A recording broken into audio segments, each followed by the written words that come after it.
It's Monday, May 5th. I'm Adam Walsh, and this is The Signal. It's Red Dress Day, a day to honor and remember Indigenous women, girls, two-spirit, and gender-diverse people who have gone missing or have been murdered. It's also a day to talk about awareness, education, and action.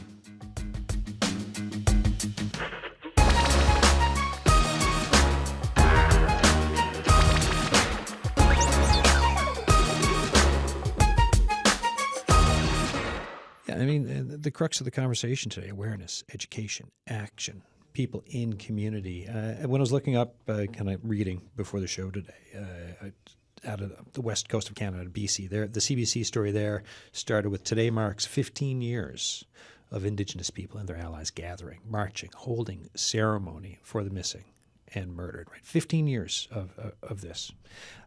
For you listening, if you have questions for us today or thoughts, right? You can text us, 709-327-8206. You can email us, thesignal@cbc.ca. And the Signal line is always there to phone and leave a message, 709-576-5260. Here with me in studio, a couple folks who I would normally see if I went up to Happy Valley Goose Bay. We've got Stacey Hoffe, your Executive Director, Mokami Status of Women Council, Rebecca Larkham, Women's Center Coordinator at Mokami Status of Women Council, and from First Light, Leah Randell, Cultural Support Worker. Thank you all for joining us here in studio on the line, because I can hear Colleen on the line there. Colleen Paul, the Central Vice Chief of Qalipu First Nation and Director of Programming with the Mi'kmaq Cultural Foundation. So those are brief intros on each of you. So, but I'll get you to kind of fill in a bit more about yourselves as we kind of start off with the conversation. Leah, let's start with you. Tell us a bit more about yourself. Me, I am Leah Randell, Cultural Support Worker at First Light. I am from Goose Bay, Labrador, but I have now started working at First Light about 4 years now, almost 5 years. Recently, about a year ago, we started a program for the Elders Community Connection Program, which has been running now for close to almost 2 years. And that is allowing community connection with our elders and the importance of their wellness as community, and also our elders and their wellness as well. So and to have those conversations all the time at First Light. So that's my job there. May I ask you about your earrings? My earrings are from Megan Pottle. A beautiful person, an Indigenous woman that I work alongside of at First Light. She does beautiful work. She's originally from Labrador as well and works alongside of us. And she always has amazing earrings. We have quite a few people actually at First Light that do absolutely beautiful beadwork. And can you give a description of it? This is the handprint, the red handprint that a lot of us will place on our hands in way of solidarity of what has happened to our Indigenous women and girls and two-spirited folks. So it's a way to play recognition of what is happening and what continues to happen, and it's a way to say that we are seen, and this is what is happening. Thank you for that description.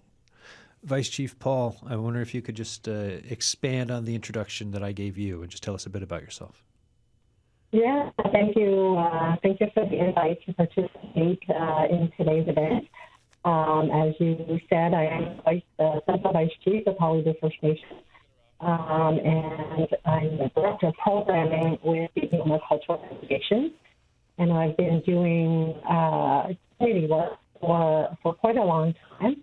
The work that I do is grounded in community, tradition, and responsibility. And I'm really, before I go any further in the interview, I'm really honored to sit with all of the women in studio today. I know most of you. I live and work on the territory of the Angnatok and people here on the island. I live in Central. I am a mom of two, a wife, an auntie, and I've devoted my life to uplifting Indigenous voices and healing through cultural restoration. So thanks for the invite to participate in this really important conversation. Vice Chief Paul, thanks so much for coming on the show and for being on the line for this and for joining us. There's a bit of we heard most of that, so John Pike back there is going to call you back shortly to see if we can kind of iron out the gremlins in the system to get a more clear line. So we'll be back with you shortly. Vice Chief Paul, thank you so much. Rebecca Larkham, how you doing? Good morning. Or no, good afternoon. It's been a day. Well, half an hour earlier, most of Labrador, so you're still I'm Rebecca Larkham, and actually, I just had a job change at Mokami Status of Women. So I just changed from the Women's Center Coordinator to the Supportive Living Coordinator. So my role now, actually, I oversee the 8 apartments that we house 95% Indigenous women and gender diverse folks in Goose Bay. So we believe in our, meeting people where they're at attitude. We want to, the Housing First initiative, get them in, get them safe, and then do the work with them. So I'm quite proud of that change. And also, I'm a girl mom, so anything that involves women and girls, I'm all for it. And also, I'm a proud member of the United Outreach Team in Goose Bay. So if you'd like to know more about that, that's another.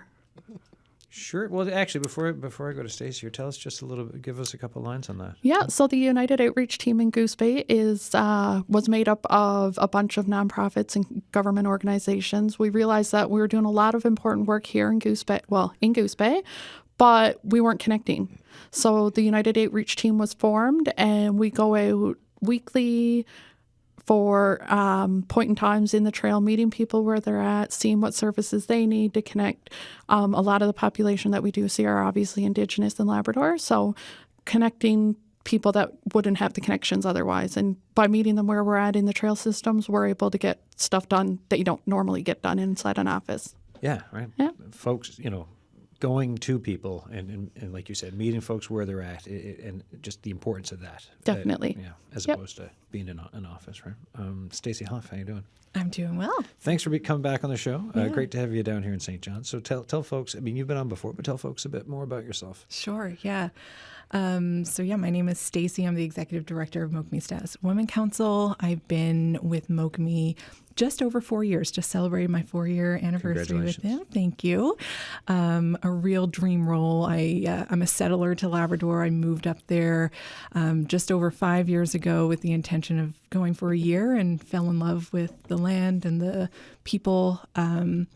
And Mokami Status Women Council, of course. We've been around for almost 50 years now, and we've grown and evolved over time. But right now, as Rebecca mentioned, a big part of what we do is housing, but we also have a supportive employment program and do a lot of community programming that meets people where they're at. All right, thank you. Yeah, I mentioned 15 years, right, of folks getting together for empowerment, I think is a word to use, gathering, marching, holding ceremony, honoring, remembering over 15 years. Then when I'm going to ask around the table and on the phone, I think there's probably a lot of thoughts around that length of time and the importance of today, right? Who wants to start around just that thought about the time of 15 years of these days and where we are at right now? I think 15, it has been happening even longer than 15 years. And I think that has to be a recognition. We have to have conversation. I'm grateful that we are having conversation, but 15 years, we have to be mindful, like I said, that it is a lot longer than that. In saying that, we are trying to remember, reflect, and honor our folks and to the best of our ability to work on systematic and judicial change. And that is conversations, that are walks, those are marches, those are support folks like ourselves here at the table and all across Canada, reaching out to elders and having these conversations because we want this to not be part of who we are. Yeah. We need to have a recognition of the beauty of who we are. However, we need to have these conversations to stop this being part of the equation. We need to have a voice for our lost ones, but moving forward, we have to have conversations so this does not have to be part of who we are. Do you feel there's progress being made? I think there is, but there's a lot more to go. Yeah.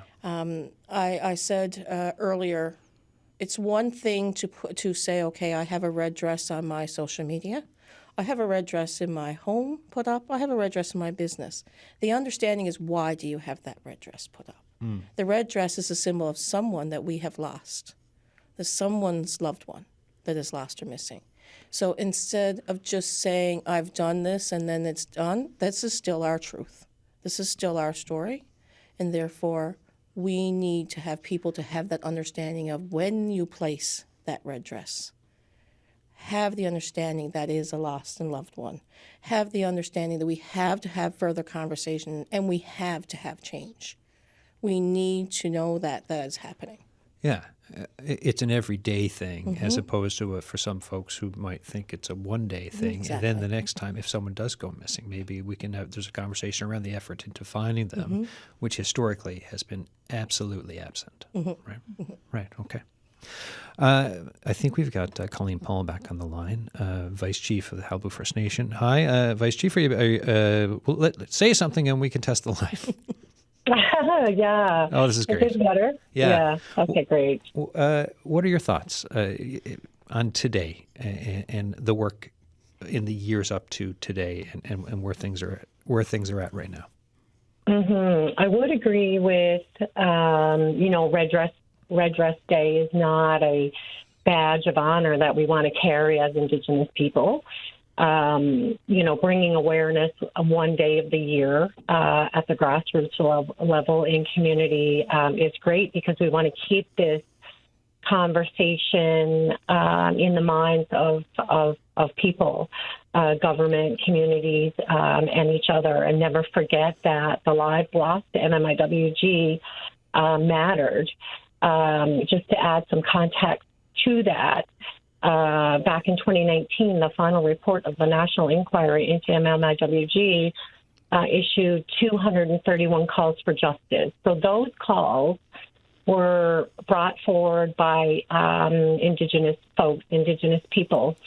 We worked really hard at the National Inquiry. Our elders did, our survivors did, our loved ones of the missing and murdered were really vulnerable at that time in sharing their stories to create that document as a guiding document for government. There were 231 calls for justice, in particular at the national obligation. And after 15 years of this, there are only 2 calls that are completely answered. So the 231 calls for justice are not merely recommendations, but they're legal imperatives rooted in human rights. So they touch on every aspect of life, justice, health, culture, child welfare, and systematic reform. When we see 15 years on, or 6 years on from the National Inquiry, that only 2 of the calls have been fully implemented, it really sends a message that we still have work to do. So Red Dress Day is when families and advocates publicly call out the gap between the promises and the progress. So the 231 calls are not just checklists for our people. They our roadmap for justice. And every year we hang red dresses, and every year we wait for governments to fully honor those commitments, and that delay costs lives. So I just wanted to bring that particular information into the conversation today, too, to shed some light on the work that's been happening at the institutional level with the 231 calls to justice. We've just been through a federal election. There will be a provincial election at some point before, up to including this fall. Plus, there are municipal elections are coming in October the 2nd as well. So 3 levels of elections this year. Have you been hearing? Has there been any attempt from elected folk or folks asking or trying to get votes to talk about any these 231 calls, or to talk about truth and reconciliation with yourself, Vice Chief Paul? Well, I live in Central. I haven't had opportunity, or I haven't spoken to any government officials that have put their name forward on the ballot to speak directly to Truth and Reconciliation, which is disheartening. I know that there were several comments made by other political people that were running for office, touching on Truth and Reconciliation and the relationship with Indigenous folks across the country, but nothing in particular in my own area.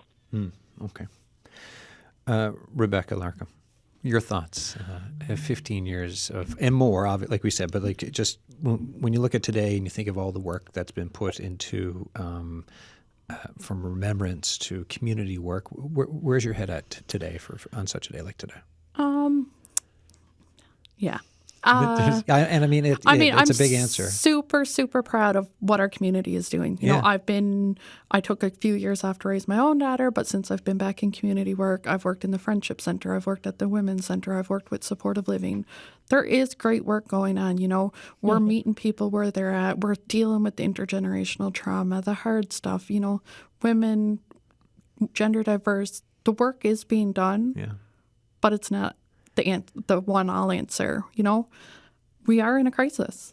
This is a crisis, and Indigenous women are murdered at a far higher rate. And it really does not spark the outrage or the action that it should. It is missing and murdered Indigenous women and Two-Spirited people is a crisis. And it's why Redress Day is so important. Yeah, and that's stat too, right? You talk about the higher rate. Between 2009 and 2021, the homicide rate among Indigenous women and girls was 6 times higher than their non-Indigenous counterparts, and that's according to Statistics Canada. And that's 09 to 2021. I mean, that's a couple of years ago. We're not talking a couple of decades ago, right? So when you hear that type of a stat, when you see it, and you look at how that gets laid next to today's conversation about the work that still needs to be done, rather apparent. Just to echo your point. Yep, right? 100%. Stacey Hoffe, talk to me a bit about Mokami Status of Women and the work that gets done, because all of it is in the conversation as well, really, around today for how things, community and connections and trying to forge a way forward with community folks. Gosh, I could speak for the entire hour about the work we're doing, like on the micro level, on the individual level, how we're supporting people in navigating gender-based violence, and how we're supporting people in navigating intergenerational trauma and loss and grief. And our programs are focused on really meeting, as I said, meeting people where they're at to help them through those things. But I think what I'll highlight to start is the advocacy work that we also do. So Mokami Status of Women Council is one of 9 Status of Women Councils across the province. And collectively, the executive directors sit on a group, the Provincial Action Network on the Status of Women, also known as PANSAW. March 8th, 2024, we released a report, and I refer to it as kind of a point in time of capturing where we were in that moment. And in that report, it was all focused on communities' calls to action in our province around gender-based violence. And we had 88 calls to action and one leading call to action, which was the establishment of a gender-based violence task force, which we're still advocating for. We've made some progress, and there's been more engagement, and we're working on releasing a follow-up report on that, which I can speak more to. But even in our follow-up engagement, we recognize that the 88 calls to action that we highlighted in that report we were still missing very important pieces as we spoke with community. So there's still a lot of work to be done. So with work to be done, so there's the work that, like, people like yourself here at this table on the phone, there's that work that's done, right? Who else needs to kind of come into the conversation more or do more work in order to like, what needs to be done, to get things to move forward at a faster rate? Everyone. Yeah. This requires an entire community response. led by survivors, led by Indigenous people. Too often we see this as this is a women's issue, and so it's put on the backs of women to be able to figure out the solution. But this really requires a community's response. So when we're thinking about a gender-based violence task force, for example, this needs to be multi-departmental. This is not just the Office of Women and Gender Equality. This needs to involve housing. It needs to involve health. It needs to involve justice.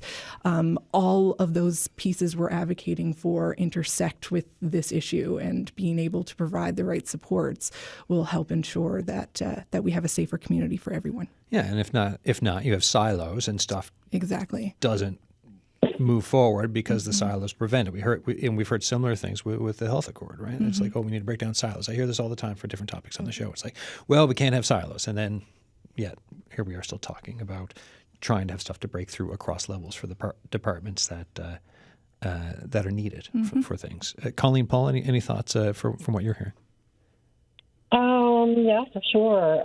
Just to echo, what Stacey said, that, we're as Indigenous matriarchs, as Indigenous women within our own communities doing this grassroots level work, we're trying our best to, make impacts on the ground as we do. Like Stacey said, we're a part of the provincial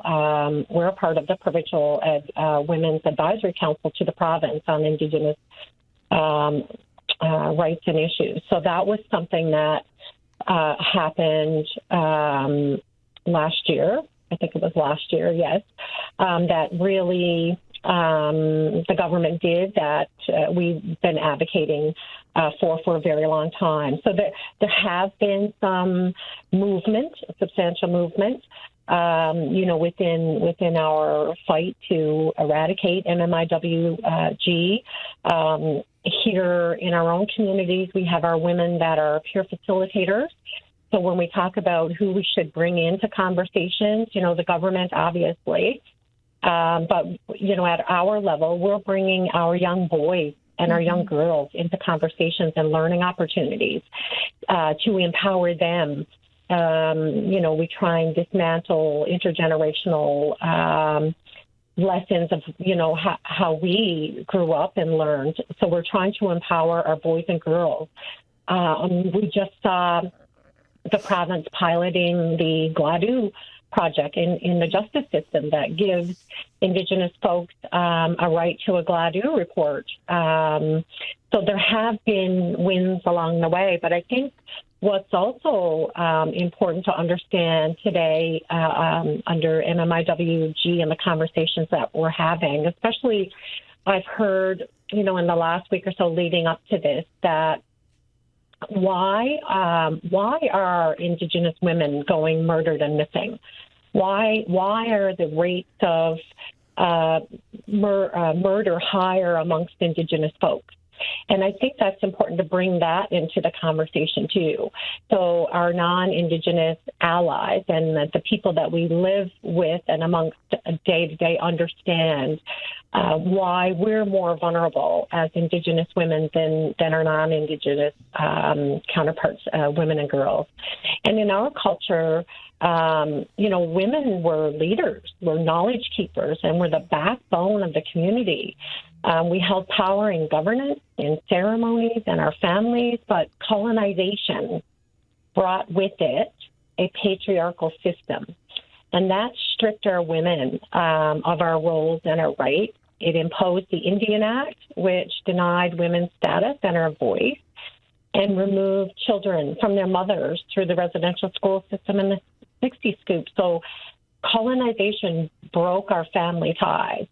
It broke our community protection systems, and it left Indigenous women vulnerable to abuse, displacement, and murder. So I think it's important for people to understand why this is so important to Indigenous folks, whether you are Mi'kmaq, Innu, Inuit, whatever Indigenous group you identify with, that this systematic racism, how that devalued our lives. And the work we're doing at grassroots by, educating our young people and empowering them with that knowledge, that hopefully some of those systems we can dismantle piece by piece. So just wanted to add that to our conversation. Yeah, thank you. And I mean, and everything you're saying, also, it's like which when you started talking earlier, under Reclaiming Power in Place for the 2019 report, the impact of colonialism,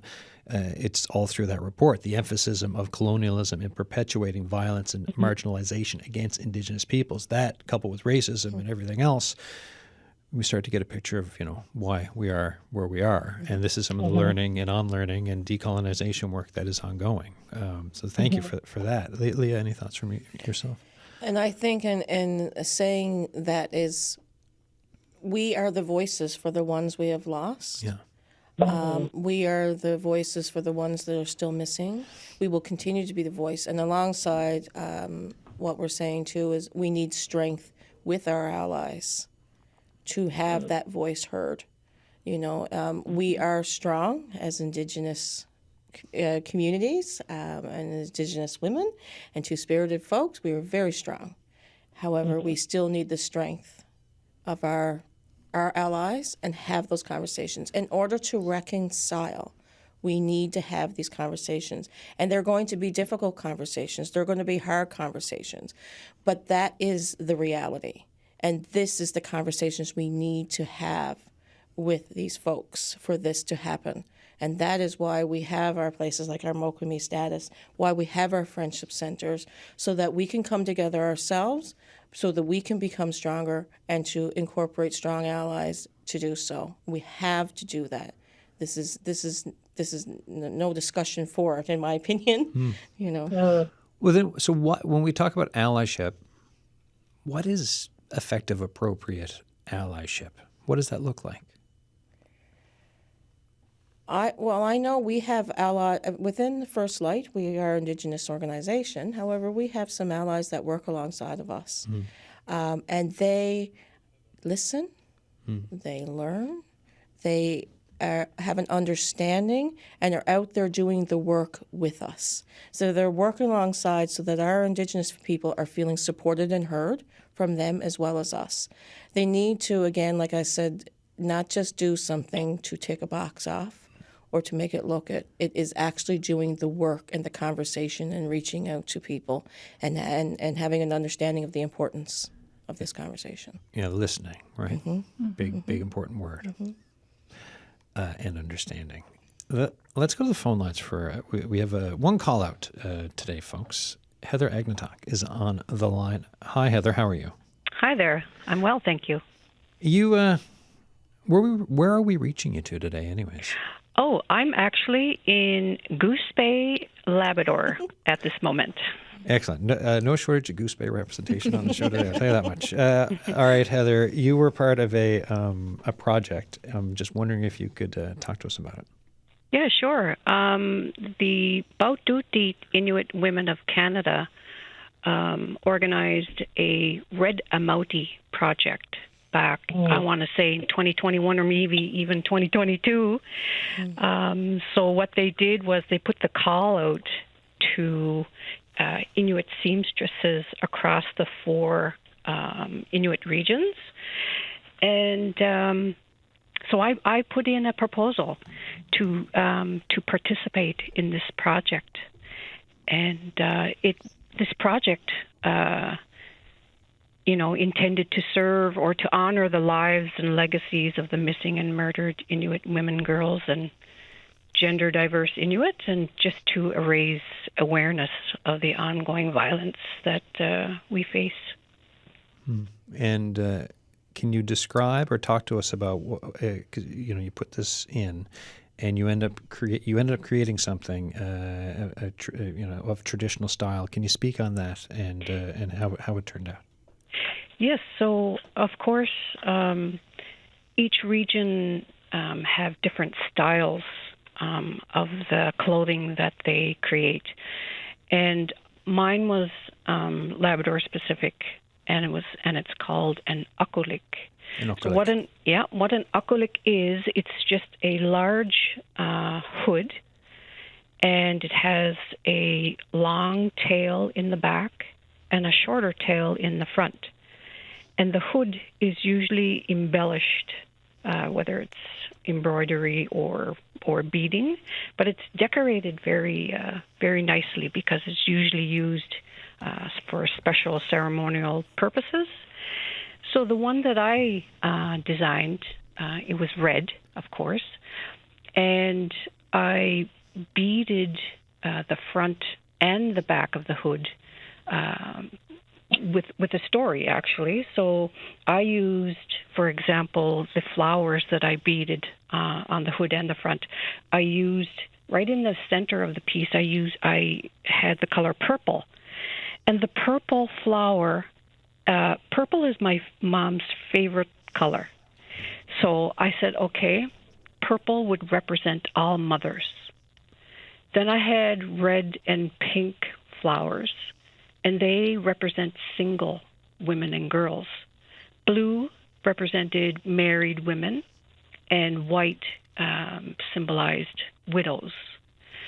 So, and then I incorporated little smaller beads on the back of the hood, which really indicated that there are many women and girls who went either missing or were murdered in Labrador alone. And on the front, I had the same, colored significance, but I had, in particular, 8 little small flowers beaded on the front. But I wanted to share my story that those little 8 flowers represented women from my community of Nain, and who were either missing or were murdered. And one of them included one of my very best friends in high school. So I went through that pain many, many years ago.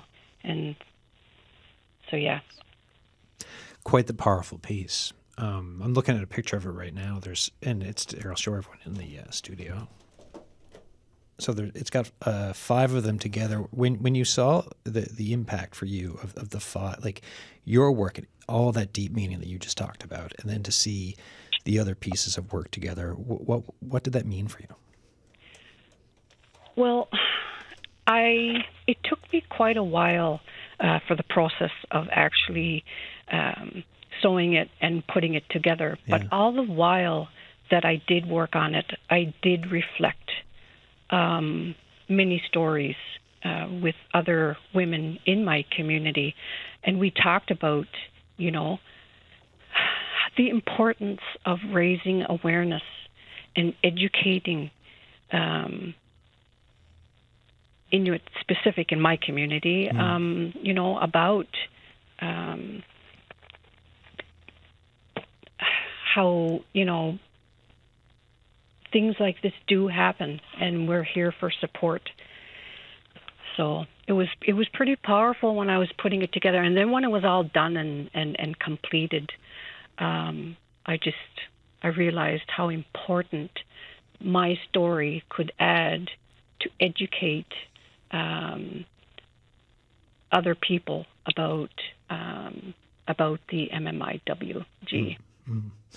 And there's from your story and then thinking of others, the chorus of folks like yourself who do this work, who speak out, all of that together, it means an awful lot for education and moving that education piece forward. Yes, most definitely, because it's really sad. Many Inuit women are still today at risk of violence, and this is not a past problem. It's our reality today. So anything that we can do to help our neighbors, our sisters, our mothers, our aunties, to educate themselves about how to stay safe and et cetera. Heather Angnatok, thank you so much for sharing your story, talking about your work, and for coming on the show today. Yes, thank you for having me. All right, folks, Heather Angnatok there. You are listening to The Signal. I'm Adam Walsh. It is Red Dress Day, a day to honor and remember Indigenous women, girls, Two-Spirit, and gender-diverse people who have gone missing or have been murdered. It's also a day to talk about awareness, education, and action.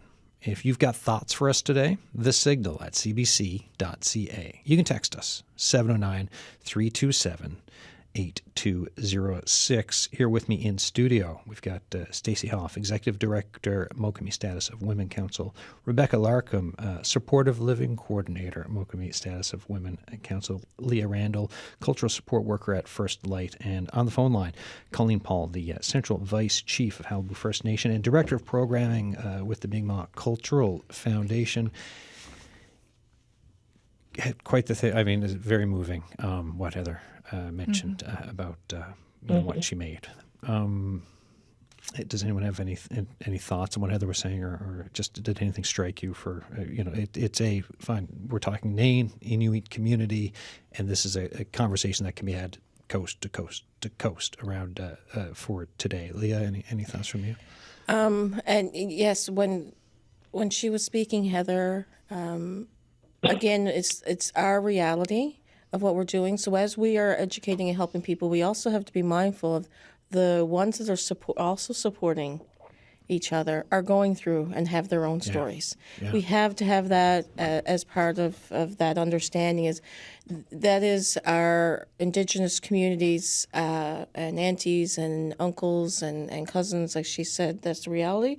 The ones that are help supporting are going through the same thing. So that's why, like Stacey has said too, there's so many things that we're here at, whether in Labrador or Newfoundland, they were really trying to support for our community.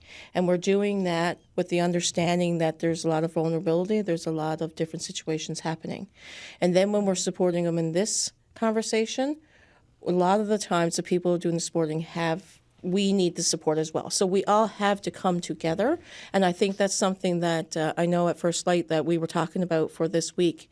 This week was not only in regards to supporting the community, but also our elders and our support workers. So having space provided, a safe space provided for community to come together, for folks to come and ask questions, but also we needed a time for our staff and our elders to reflect, and then we needed a day that we can come together and drum and be seen and to be heard for the ones that are still with us, that are continue, like what are around this table right now, who are on the phone, who work very, very hard to ensure that we will always be seen and we will always be heard, and we will continue to empower each other at the same time. Yeah, the support for the supporters, right? Such an important thing, and to remember, because sometimes it can, some folks can, if you're being supported, sometimes you don't always get to that point of understanding. So to have structures built, and before the show today, like we were talking about First Light, what types of other activities have been going on? Because you mentioned how, because you're an awfully busy person. So this week we do what we wanted to call was a week of reflection. Yeah. Because we recognize again the importance of everybody being seen and heard and supported at the same time. Also, our elders right now are also at a convention center in helping that awareness. We were asked to speak and show and have smudging and lighting of the huluk and having a conversation about Red Dress Day. Right. So that was, and actually providing a healing space for people to come up, have conversations, discuss, spend time with an elder. I mean, these are the things that we need to continue to happen. And it's a convention that was for people all across Canada in one space. Let's have that conversation. Let's have our elders present. And also at the same time, recognizing then while they're supporting us, there's someone to support our elders at the same time and have that conversation. So throughout the week, and again, I say throughout the week, and this is something that we deal with every day, but throughout the week, we wanted to have that time to reflect, to remember, to honor everyone. Right. And that is the biggest picture. I saw a post from Senator Judy White, right? Mi'kmaq-born woman, raised in Flat Bay, right, Western Newfoundland, former King's Council lawyer, background in human rights issues and Indigenous governance. Senator White posted about today, saying, it's an important way to raise awareness for the ongoing human rights crisis happening against Indigenous women in Canada. It is a moment for reflection and grief, but also an opportunity to inspire justice and change.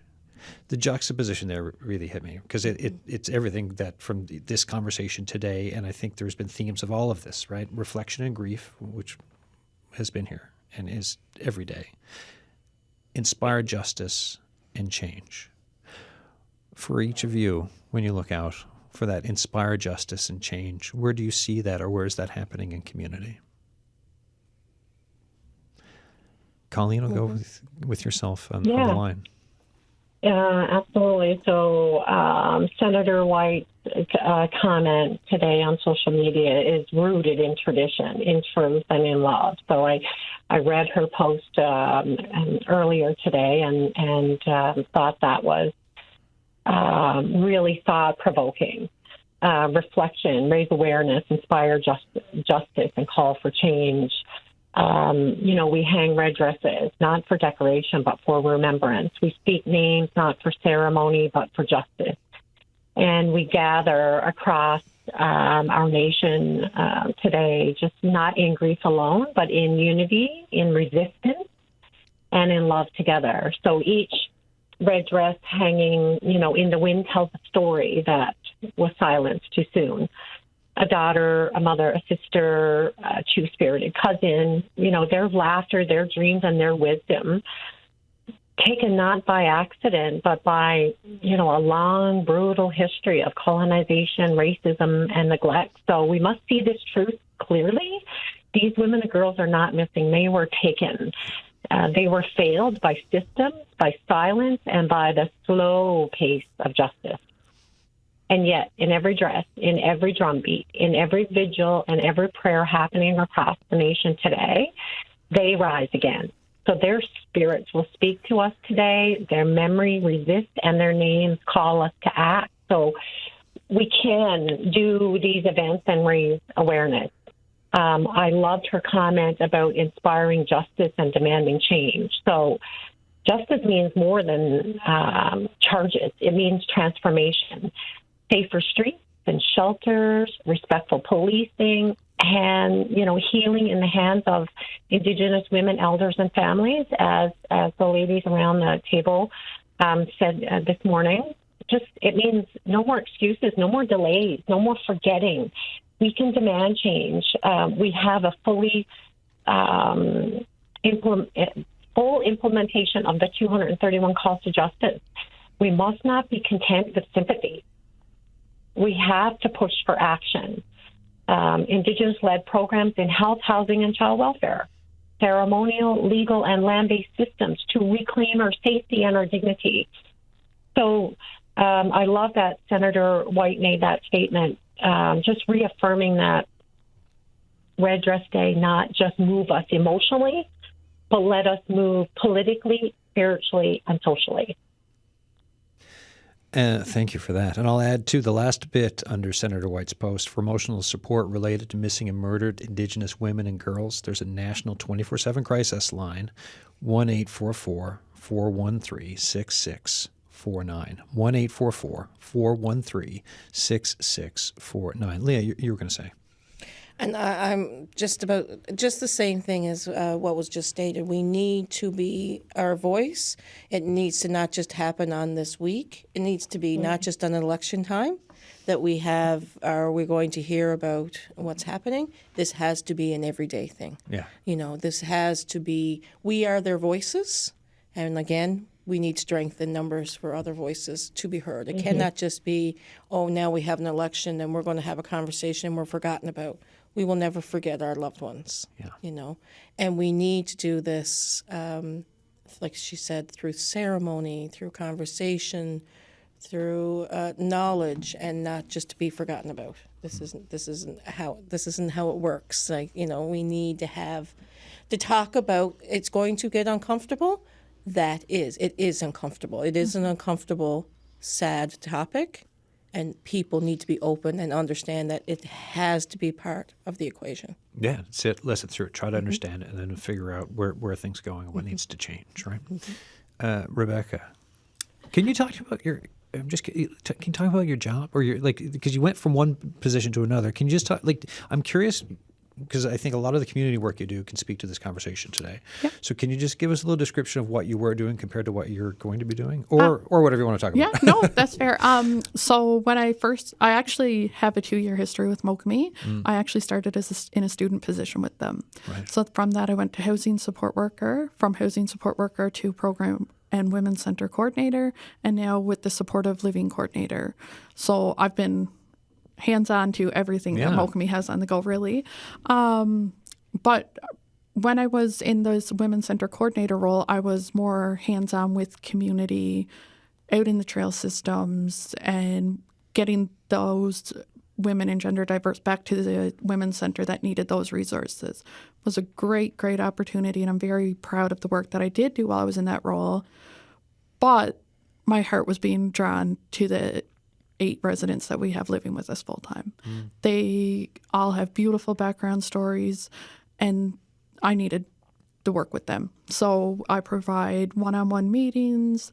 We do cultural land-based activities with our residents. We bring them back out onto the land, whether that be weekend retreats at a cabin, ice fishing activities, whatever they need to help with their healing journey is where we're meeting them now. And to see them bloom into these beautiful women that they were meant to be outside of the trauma and the addictions and the hard times, we are just beautiful to see.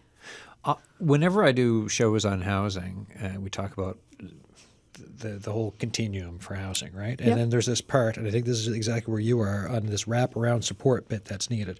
But now I'm hearing wraparound supports with such an important Indigenous lens on it. You're like, well, and out on the land, and the cultural nourishment that is needed, that folks that helps folks not move from surviving and getting into a household to, like you're talking about, blooming and thriving, right? Which is such a beautiful thing to hear. Just to go off your thriving comment, sure. We are super, super happy to say today that we have also just hired a peer support worker to work right at Mokami through Thrive here in St. John's. So she will also be located in our office, but doing a bit of joint work through the Women's Center, but as well in community to also connect women and gender diverse folks with resources that may have been missing. So.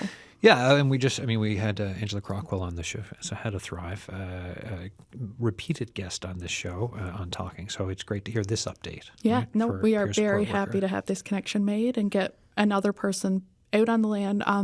With her role will actually come opportunities for not only our residents to get 2 land-based retreats a year, but also community members now in Goose Bay to be doing these land-based activities. What's the difference post land-based activity with folks that you can see?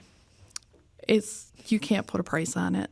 It's so hard to even call it work. I mean, I'll speak on behalf of the United Outreach Team now. Last year we were able to bring clients and residents down to the Gull Island Gathering. And the only issue we had with these vulnerable population is they didn't want to leave. Right. They needed that land connection. They needed to be around people who support them. They needed the privacy, just being back out on the land. Removing them from the environment of being in town was huge. Yeah. Stacey Hoffe, we talked about, so you've already talked about what you're doing here this week, right? You talked about, was it 88 calls, and now there's an update coming. I don't know how much you can say around this, but what can you say to fill in a bit of that space to give folks an idea? Sure, yeah. So the Stats Women Councils are coming together this week for our annual general meeting, and one of the topics on the agenda is to reflect on the follow-up conversations we had since the release of this initial report. So we were able to hold focus groups all across the province with survivors of gender-based violence, many of whom were Indigenous women and gender diverse people. We also held 4 engagement sessions. One was in Happy Valley Goose Bay, and those were with community stakeholders. So that validated a lot of the things that were in the initial report, but also gave us some food for thought about some of the areas we may have been missing and just greater clarity on next steps and what we'd like to be asking for and how to build out this gender-based violence task force. So what's an indication of where things could be built out, or like an example of something? so many have already been mentioned today. Housing, looking at more relational and restorative justice practices, more accountability measures for the systems, the colonial systems that exist in our province. Childcare, access to childcare, transportation, basic needs. Those are all barriers to women and gender diverse people accessing safety. Yeah, a lot of it boils down to, social determinants of health with protections, with cultural understandings, with cultural appropriateness and needs all together. Yeah. And as we were sharing this morning, the line that keeps coming to my mind is care is an intervention to violence. Yeah. And it's something that we on our team talk about quite extensively. And you mentioned it as well with your team at the Friendship Center here. Care at all levels is so necessary. And I think about an Indigenous woman who shared with me early in my move to Labrador. She said, "Stacey, we had what we needed.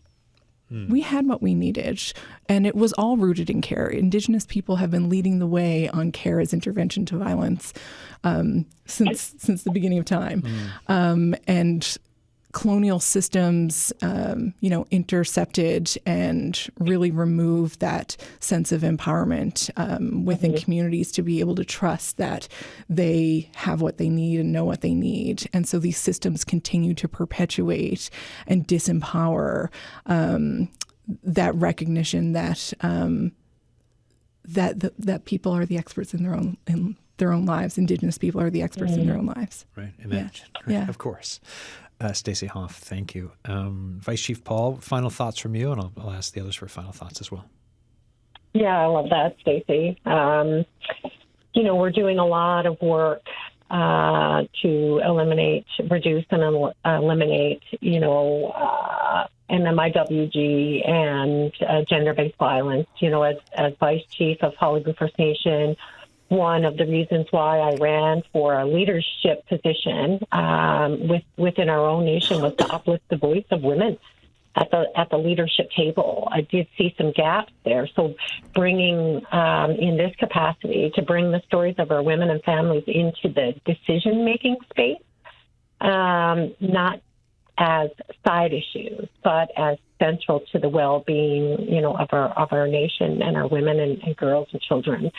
As Director of Programming with the Mi'kmaq Cultural Foundation, through that opportunity, I ensure that trauma-informed, culturally rooted support is available. And I love that one of the other ladies mentioned the land-based learning and the land-based opportunities. That's something at the Cultural Foundation that we've found the most success with.